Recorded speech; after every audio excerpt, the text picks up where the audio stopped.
नमस्कार, मैं हूं राहुल शर्मा। आप देख रहे हैं एसपीएन न्यूज। स्वागत है आप सभी का हमारे इस खास प्रोग्राम में। और प्रोग्राम की शुरुआत हम कर रहे हैं राष्ट्रपति चुनाव से। जी हां, राष्ट्रपति चुनाव से पहले जो भी तमाम अपडेट थे हम अपने दर्शकों को लगातार पहुंचा चुके हैं। और राष्ट्रपति चुनाव में जो वोटिंग हुई, जिस तरह वोट पड़े और वोट पड़ने के बाद सत्ता पक्ष की क्या स्थिति है, विपक्ष की क्या स्थिति है, इस पर बात करेंगे। और हम ये भी बताएंगे नतीजों से पहले कैसा माहौल है सत्ता पक्ष और विपक्ष में। हालांकि नतीजे जो है वो 21 तारीख को आएंगे, लेकिन नतीजों से पहले समझिएगा विपक्षी पार्टी का जो खेमा है उसमें एक अलग जोश दिखाई दे रहा है, उसमें एक अलग तरीके की आत्मविश्वास दिखाई दे रही है। और सत्ता पक्ष जो है उसमें बहुत दूर दूर तक, जी हाँ, बहुत दूर दूर तक अगर हम बात करें लूट खसोट की बू आ रही है। सत्ता पक्ष की अगर हम बात करें, बहुत दूर दूर तक देखा जा रहा है कि किस तरह से पूरी तरह से जो है मिलावट की जो है एक अलग सी दुर्गंध आ रही है। क्यों मिलावट है और क्यों विपक्ष जो है वो अगर हारता भी है तो हार के जीत जाएगा। ध्यान से सुनिएगा। हमने राष्ट्रपति चुनाव से पहले की जो स्थिति देखी, विपक्ष ने बहुत सोच समझकर यशवंत सिन्हा को चुनावी मैदान में उतारा। यशवंत सिन्हा जो पूर्व आईएएस अधिकारी रह चुके हैं, पूर्व केंद्रीय मंत्री रह चुके हैं बीजेपी में, और तो और जब बीजेपी में थे तो भी हमेशा सच्चाई की बात करते थे। ये वो यशवंत सिन्हा हैं जिन्होंने उन तमाम बड़े नेताओं के पैनल में मौजूद थे जिन्होंने ये रिकमेंडेड किया था कि 2014 में प्रधानमंत्री पद के लिए अगर कोई बेहतर है तो वो मोदी। उन्होंने रिकमेंडेड किया था मोदी का नाम। उनमें लाल कृष्ण आडवाणी भी थे, मुरली मनोहर जोशी, तमाम ऐसे नेता थे। जिन जिन लोगों ने मोदी का नाम रिकमेंडेड किया उन्हीं लोगों को किस तरह से किनारा कर दिया गया, ये देखिएगा। यानी यशवंत सिन्हा ने भरोसा जताया मोदी पर और मोदी ने उनके भरोसे का क्या सिला दिया, ये सब ने देख लिया। दुश्मन न करे दोस्त ने जो काम किया है, उम्र भर का गम हमें इनाम दिया। ऐसा काम तो दुश्मन भी नहीं करते भाई। अपना समझकर जिसको आगे बढ़ाया उसी ने पीठ में छुरा भोंक दिया। यशवंत सिन्हा यहाँ से नाराज हो गए। हालांकि यशवंत सिन्हा ने पार्टी में रहकर मोदी सरकार से सवाल पूछना शुरू कर दिया कि सरकार ने वायदा तो किया था, प्रधानमंत्री नरेंद्र मोदी जब विपक्ष में थे तो कह रहे थे हर साल करोड़ों रोजगार देंगे, पेट्रोल डीजल की भाई कीमत 170 से ज्यादा नहीं होगा, कई पॉलिसीज लेके आएंगे, सरकारी नौकरी वैकेंसीज कहाँ है, यशवंत सिन्हा पूछ रहे थे बीजेपी में रहकर। यशवंत सिन्हा अर्थव्यवस्था पर बात कर रहे थे, जीडीपी पर बात कर रहे थे। यशवंत सिन्हा जो सवाल पूछ रहे थे बीजेपी को तीखी मिर्ची लग रही थी। प्रधानमंत्री नरेंद्र मोदी को ये पच नहीं रहा था। ऐसे में देखने को मिला कि यशवंत सिन्हा को मोदी सरकार ने धीरे धीरे किनारा करना शुरू कर दिया। थक हार कर यशवंत सिन्हा ने खुद बीजेपी छोड़ दी, टीएमसी में शामिल हुए। इसके बाद हमने क्या देखा, टीएमसी में शामिल होने के बावजूद भी सरकार से यही सवाल। और आज हम क्या देख रहे हैं कि राष्ट्रपति पद के लिए जो खड़े हुए यशवंत सिन्हा, विपक्ष में रहकर भी सरकार से वही सवाल। यानी यशवंत सिन्हा नहीं बदले। यशवंत सिन्हा जनता की बात कर रहे थे, जनता के मुद्दों की बात कर रहे थे, सरकार की बात कर रहे थे। वो ये पूछ रहे थे कि सरकार ने रोजगार को लेकर क्या किया, शिक्षा को लेकर क्या किया, स्वास्थ्य को लेकर क्या किया है, तमाम मुद्दों को लेकर क्या किया। और ये बात बीजेपी को बहुत ज्यादा नागवार गुजर रही थी। तो ये थे यशवंत सिन्हा, ये है यशवंत सिन्हा जो आज विपक्ष में रहकर कम से कम मजबूती के साथ खड़े होकर सरकार से सवाल तो पूछ रहे हैं, आंख में आंख डालकर बात तो कर रहे हैं, कम से कम महंगाई, रोजगार, शिक्षा, स्वास्थ्य पर बात तो कर रहे हैं। बल्कि और हम सत्ता पक्ष की बात करें, उनके अंदर तो इतनी हिम्मत है ही नहीं।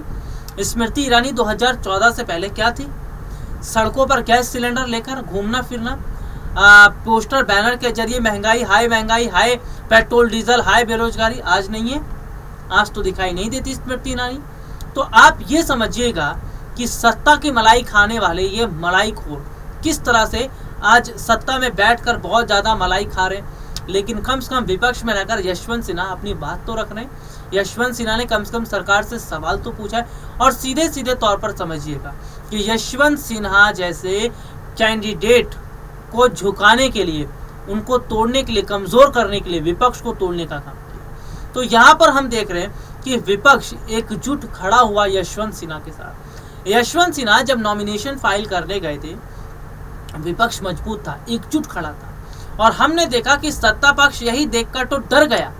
सत्ता पक्ष ने कहा कि अगर लोकतांत्रिक और संवैधानिक प्रक्रिया से चुनाव हुआ तो यशवंत सिन्हा जीत जाएंगे, हमारी कैंडिडेट द्रौपदी मुर्मू की हार होगी। देखिए कितनी हैरान करने वाली बात है कि एक लोकतांत्रिक देश में विपक्ष को आपने दबाने के लिए, विपक्ष को आपने तोड़ने के लिए खरीद फरोख्त का काम किया।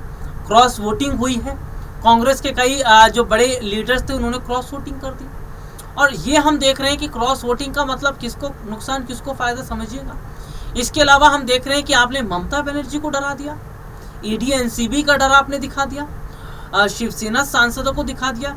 भाई सीधे तौर पर सवाल तो ये बनता है कि जब सब कुछ आपको अपने आप करना था तो ये ढोंग क्यों रचा जा रहा है? चुनाव हो रहा है, बैलेट पेपर पे मतदान डाले जा रहे हैं, कौन जीतेगा कौन हारेगा, भाई आपको तो सब पता है ना। चुनाव के वक्त अगर हम बात करें, जब गिनती होती है आपको पता चल जाता है बहुत पहले, इतने वोट से आप जीत रहे हैं, इतने वोटों की गिनती हो गई, विपक्ष को बाद में पता चलता है। तो सीधे तौर पर तो हम यही समझ रहे हैं कि सब कुछ आपके अंडर में, सब कुछ आपके हिसाब से हो रहा है। तो यहाँ पर हम क्या देख रहे हैं कि यशवंत सिन्हा जिनके साथ विपक्ष खड़ा था, विपक्ष कह रहा था कि हम सिन्हा को सपोर्ट करेंगे, समर्थन करेंगे, लेकिन विपक्ष को ये नहीं पता था कि उन्हें सपोर्ट और समर्थन करना भारी पड़ जाएगा, क्योंकि आज लोकतांत्रिक और संवैधानिक तरीके से काम हो ही नहीं रहा है। आज लोकतंत्र के हिसाब से काम चल नहीं रहा है। सीधे सीधे तौर पर अगर देखा जाए या चीज़ों को समझा जाए, बहुत बड़े हद तक ये देखा जा रहा है कि कितना बड़ा नुकसान आज हो रहा है। जी हाँ, किसको हो रहा है? सबसे बड़ा नुकसान अगर किसी को हो रहा है तो देश की जनता को हो रहा है, क्योंकि आने वाले वक्त में यही देश की जनता आवाज़ नहीं उठा पाएगी। आने वाले वक्त में इसी देश की जनता को पूरी तरह से सरकार जी हाँ बर्बाद कर देगी, क्योंकि मैं अपने दर्शकों को बता ही चुका हूँ कि सरकार ने दूध से बने प्रोडक्ट पर महंगाई बढ़ा दी है, आटा चावल दाल इसके रेट बढ़ा दिए, आप चेक भी कर सकते हैं। जीएसटी की दरें आज सोमवार जैसे कि लागू हो चुकी है। इसके अलावा मैं अगर यहाँ पर बात कर लेता हूँ, अस्पताल का जो खर्च है वो भी महंगा कर दिया है। तो यहाँ पर या तो वो कहावत याद आती है ना कि नहाए क्या और निचोड़े क्या। और सीधे तौर पर हम देख रहे हैं लोगों की सैलरी इतनी है नहीं, रोजगार भी है नहीं कि जनता इतनी महंगाई को अफोर्ड कर सके। तो ये अब जनता को तय करना है, जनता को सोचना है कि बदलाव करना है कि नहीं करना है। और मैं यहाँ पर बात कर रहा था चुनाव की। देखिए विपक्ष जो है कम से कम उसने साहस तो किया यशवंत सिन्हा के साथ खड़े होने का। भले ही विपक्ष को आपने डरा दिया, देखिए डराने धमकाने से तो हर काम हो जाता है भाई। जाहिर सी बात है, आप केंद्र में बैठे हैं, आपकी पावर बहुत है, हर राज्य में आपकी सरकारें बनी हुई हैं, तो जाहिर सी बात है आप अपनी पावर का इस्तेमाल कर रहे हैं, लेकिन गलत तरीके से। लेकिन वो कहा जाता है कि हर अंधेरे के बाद एक नई शुरुआत होती है, वो नई शुरुआत जल्दी होगी, क्योंकि जनता देख रही है और श्रीलंका से बदतर हालात हमारे देश में होंगे, लिख के लीजिए। तो यहाँ पर हम क्या देख रहे हैं कि द्रौपदी मुर्मू डर रही थी, और सीधे तौर पर हमने देखा कि द्रौपदी मुर्मू से काम नहीं हो पाया। जब विपक्ष वो अपने साथ नहीं ला पाए तो बीजेपी ने जो विपक्ष थे उनको तोड़ने मरोड़ने का काम किया। तो ऐसे में हम देख रहे हैं कि भले ही द्रौपदी मुर्मू जीत जाती हैं, लेकिन ऐसी जीत का कोई फायदा नहीं, क्योंकि जीत असल मायने में, सही मायने में यशवंत सिन्हा की हुई है, क्योंकि कम से कम विपक्ष खड़ा हुआ उनके समर्थन में और उन्होंने लोकतांत्रिक और संवैधानिक तरीके से हिस्सा तो लिया और कहीं ना कहीं चुनाव से पहले बीजेपी को धूल तो चढ़ा दी। आज के लिए इतना ही, आपसे फिर दोबारा मुलाकात होगी, तब तक के लिए इजाज़त दीजिए, नमस्कार।